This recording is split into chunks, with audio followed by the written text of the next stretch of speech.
வணக்கம். இப்போ இந்த வீடியோ ப்ரெசன்டேஷனில் நம்ம எம்சிஎக்ஸ் நேச்சுரல் கேஸ் மார்க்கெட்டில் இன்றைக்கி எப்படி ட்ரேட் பண்ணலாம் அப்படின்றத பற்றி பார்க்குறதுக்கு முன்னாடி நேற்று மார்க்கெட்டில் என்ன நடந்தது, நம்ம என்ன எதிர்பார்த்தோம் அப்படின்றத பற்றி பார்க்கலாம். நீங்கள் பார்த்துட்டு இருக்கிறது நேச்சுரல் கேஸோட 7 நிமிஷம் கேண்டில் ஸ்டிக் சார்ட். இந்த கேண்டில் ஸ்டிக் தான் நேற்று மார்க்கெட்டோட ப்ரைஸ் ஓப்பனிங் 187 பக்கமாக ஓப்பன் ஆகிருக்கு நேச்சுரல் கேஸ் மார்க்கெட். நம்ம என்ன எதிர்பார்த்தோன்னா 190 ரெசிஸ்டன்ஸாக வச்சு மார்க்கெட் டவுன் ட்ரெண்டுக்கு சாதகமாக இருக்கும்னு எதிர்பார்த்தோம். ஆனால் ப்ரைஸ் ஓப்பன் ஆனதுக்கப்புறம் மார்க்கெட் ஓரளவு சரிவை கொடுத்து 186 வரைக்கும் கீழே வந்திருக்கு. அதுக்கப்புறம் அதில் சப்போர்ட் எடுத்து படிப்படியாக மார்க்கெட் 190 வரைக்கும் போயிருக்கு. ஆனால் நம்ம ஸ்டாப் லாஸை தொடாமல் 189.4 பக்கமாக க்ளோஸ் ஆகிருக்கு.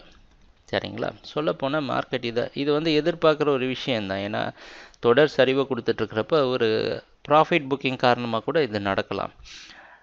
இன்றைக்கி என்ன பண்ணலாம் அப்படின்னு பார்த்தோன்னா, இன்றைக்கி மார்க்கெட்டோட ஓப்பனிங் நேற்று எங்கே க்ளோஸ் ஆச்சோ அது பக்கமே ஓப்பன் ஆகிறதுக்கு வாய்ப்பு இருக்கிற மாதிரி வெளிநாட்டில் இருக்கிற நைமெக்ஸ் மார்க்கெட் வச்சு பார்க்குறப்ப தெரியுது.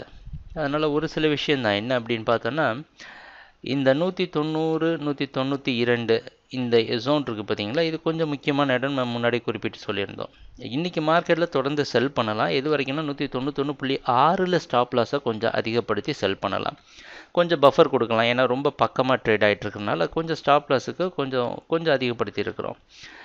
மறுபடியும் 191க்கு மேலெலாம் போக ஆரம்பிச்சதுன்னா கொஞ்சம் வெயிட் பண்ணி மார்க்கெட் கரெக்ஷன் கொடுத்து கன்சால்டேட் ஆனதுக்கப்புறம் ட்ரேட் பண்ணலாம்.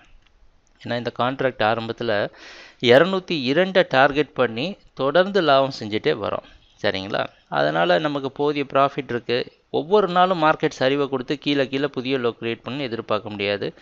இந்த கரெக்ஷன் கன்சாலிடேஷன்லாம் நடந்து தான் ஆகணும். அந்த மாதிரி நடந்துகிட்ருக்கு. நீங்கள் பார்த்தீங்கன்னா 6ஆம் தேதியிலேருந்து பாருங்கள் சைடாக தான் மூவ் ஆகிட்டுருக்கு. அந்த 86 நிறைய சப்போர்ட் எடுத்துகிட்ருக்கிறது நேச்சுரல் கேஸில் தொடர்ந்து ட்ரேட் பண்ணுற ட்ரேடர்கள் எல்லாருக்கும் புரிஞ்சிருக்கும். ஏன்னா ஒரு 2-3 கான்ட்ராக்ட் முன்னாடி பார்த்தீங்கன்னா இந்த 86 பல தடவை சப்போர்ட் எடுத்து மேலே போக முயற்சி எடுத்து அதே இடத்துல தான் மறுபடியும் நிற்கிறனால இன்றைக்கி ஒரு நாள் நம்ம வந்து 191.6 ஸ்டாப் லாஸ் வச்சு ட்ரேட் பண்ணலாம். மேலே போச்சு அப்படின்னா மார்க்கெட் வாட்ச் பண்ணிவிட்டு அதுக்கப்புறமா முடிவு பண்ணிக்கலாம்.